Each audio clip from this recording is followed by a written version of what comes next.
দোকানে গুলো তো আপনার ম্যাজিস্ট্রেটকে এখানে 200 টাকা দিয়েছিল, আমাদের কার্ড দিয়েছিল, এরপর বসে আছে আর কি। কার্ডের সময় কি টাকা পয়সা নিয়েছিল? হ্যাঁ, অবশ্যই টাকা পয়সা নিয়েছিল আপনার। কত টাকা নেই?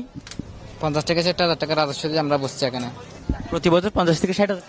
প্রত্যেক বছরে 50 থেকে 60 হাজার টাকা দিয়ে আমরা এখানে রাজস্ব দিয়ে বসছি সরকারিভাবে। এখন যে তুলে দিচ্ছে আপনারা ক্ষতিপূরণ চাইবেন না? অবশ্যই ক্ষতিপূরণ চাই, আমরা পুনর্বাসন চাই। পুনর্বাসন করলে তারপর আমরা নিজেরা এখান থেকে সরিয়ে নিব। এখন আপনারা কি নিজেরা তুলে নিয়ে যাচ্ছেন? হ্যাঁ, এখন আমরা নিজেরা তুলে নিয়ে যাচ্ছি। নিজেরা তুলে যাচ্ছে কারণ ওরা তো আমাদেরকে কোনো সময় দিচ্ছে না, এরপরে পুনর্বাসন করতে দিচ্ছে না। এখানে ওরা বলছে যে নিজেরা সরিয়ে নিতে হবে। এখন আপনারা কি চান? কারণ আমরা চাই শুধুমাত্র আমরা পুনর্বাসন চাই, কারণ এখানে আমাদের হচ্ছে হাজার হাজার পরিবার এখানে জড়িয়ে আছে। আপনার এখানে আমরা পরিবার থেকে শুরু করে একটা দোকানে আপনার 3 থেকে 5-6 জন করে আপনার কর্মচারী আছে, সবাই এখন নিঃস্ব হয়ে যাবে। আমরা চাই এখানে পুনর্বাসন হলে আমরা নিজেরা এখান থেকে সরিয়ে নিব। না, আমরা আস্তে আস্তে কাজ করে নিয়েছি, মাল কালকে রাতে নিয়ে গেছি, এখন আস্তে আস্তে দোকান সরা ফেলতেছি। আচ্ছা, কেন তুলে নিয়ে যাচ্ছেন? এটাতে আমাদের জেলা প্রশাসন স্যার বলছে মানে তোমরা আমাদের এখানে ওনারা গিয়ে উচ্ছেদ করবে। আমরা তাদেরকে বলি আপনারা আইনের প্রতি সম্মান করি। অবশ্যই আমাদেরকে আমরা দীর্ঘদিন আগে করছি আইনের কাছে সম্মান, আমাদের ওনারা এখানে চিট করবে। আমরা তো আইনের কোনো বাইরে, আমরা আইনের ভিতরে, আমরা ওরা আইনকে সম্মান করে আমরা ওনাদের কাছে না আসলে আমরা আস্তে আস্তে আমরা সরে ফেলতেছি। এই যে আপনারা এখানে কেন বসেছিলেন বালিয়াড়িতে, আপনারা কি টাকা পয়সা দিয়েছিলেন? বালিয়াড়িতে বলতে করি এগুলো আমাদের আব্বু ব্যবসাগুলো করতো, আমাদের বড় ভাই ব্যবসা দেন। আমার আব্বু মারা গেছে প্রায় 15-20 বছর। আমার বড় ভাইয়ের ব্যবসাগুলো করে, আমরা এগুলো ব্যবসা করি। আমাদের জীবন যেমন হলে এই ব্যবসা এটা নিয়ে আমরা বিচে হকারি করতে করতে আজকে ব্যবসা এটা করে আসছি। তো আমাদের স্যারেরা বলছিল তোমরা বিচে হাইটা বিক্রি করো না, তোমরা এক জায়গায় সমুদ্র করে এক জায়গায় বসো। আমরা এই পর্যন্ত আগে লামুলিতে ছিলাম, লামুল থেকে সুগন্ধা বিচে এসে আমরা এতটুকু করে আসতে আসতে জব। প্রতি বছর কি টাকা পয়সা নেয়? এখানে আমরা জেলা প্রশাসন, আমরা তো কোনো সরকারের কোনো বাইরে না, আমরা তো যেগুলি সবগুলো সরকারের আন্ডারে করি। আমরা আমাদেরকে ডিসি স্যারে যেটা নির্দেশ আমরা ওইটাই করি, আমাদেরকে সেটাই প্রতি বছর আমাদের কার্ড রেভিনিউ করি। আমরা স্যার আমাদেরকে যেটা বল আমরা ওইভাবে কাজ করি। ভাই আপনার কি ব্যবসা আছে, দোকান আছে? আমি ব্যবসা, আমার ভাই উনি। আপনার ভাই? আচ্ছা, আপনারা কি এই দোকানগুলো ফ্রিতে বসিয়েছিলেন নাকি আপনাদের কাছ থেকে কেউ টাকা পয়সা নিয়েছে? আমাদেরকে যখন আমরা হকার ছিলাম আমাদেরকে মাননীয় জেলা প্রশাসন আমাদের কার্ড দিয়েছিল, কার্ডের মাধ্যমে আমাদের দোকানগুলো পেয়েছি। কার্ড দিতে কি টাকা পয়সা দিতে হয়েছে? না, ওই সময় আমরা দীর্ঘ 25 বছরের আমার বাবার আমলের ব্যবসায়ী, আমার বাবার কার্ড দিয়ে আমরা এখনো ব্যবসা করতেছি। রিনিউ করার জন্য টাকা দিতে হয়? রিনিউ করার জন্য টাকা দিতে হয়েছে, এটা প্রতি বছর কত টাকা দিতে হয়? প্রতি বছরে দিতে হয়েছে।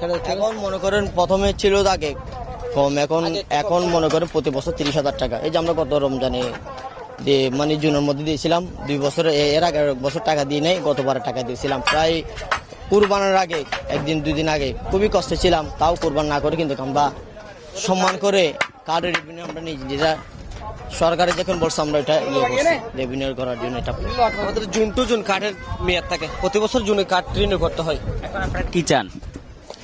আমরা আইনকে শ্রদ্ধা করে এবং সম্মান করে যেটা স্বরাষ্ট্রমন্ত্রী জনাব সালাউদ্দিন আহমেদ বলেছেন, আমরা ওইভাবে নির্দেশনা নিয়ে আমাদের নিজ নিজ দোকানগুলো সরে ফেলতেছি। পরবর্তী যদি আমাদের স্বরাষ্ট্রমন্ত্রী জনাব সালাউদ্দিন সাহেব যদি আমাদের সুচোখ এবং ভালো চোখে দেখে, তাহলে আমরা আবার ব্যবসা করতে পারবো আমাদের বউ বাচ্চা এবং পরিবার নিয়ে। এই ইউনিয়ন সদস্য এখানে স্বাভাবিক যারা দোকানদার আছে প্রায় 400-450টা মনে পরিবার, মানে দোকানদার। এখানে এক একটা দোকানের পরিবার আছে 3-4টা পরিবার। মনে করেন কারো বোন ভাই পড়ালেখা করে, এটা একটা সংসার। এটা আমাদের যেটা বাস্তব করতে করতে আমাদের এই ব্যবসা করতে আমাদের কোনো উপায় নেই। আমরা দীর্ঘদিন এই ব্যবসা করতে করতে আমাদের এটাই সবকিছু এটার মধ্যে আপডেট।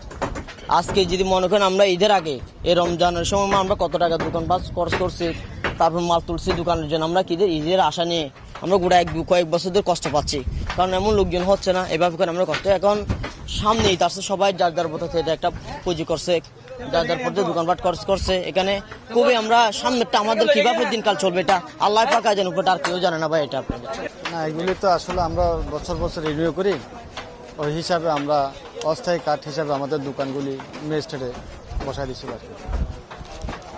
এখন আপনারা কি করবেন?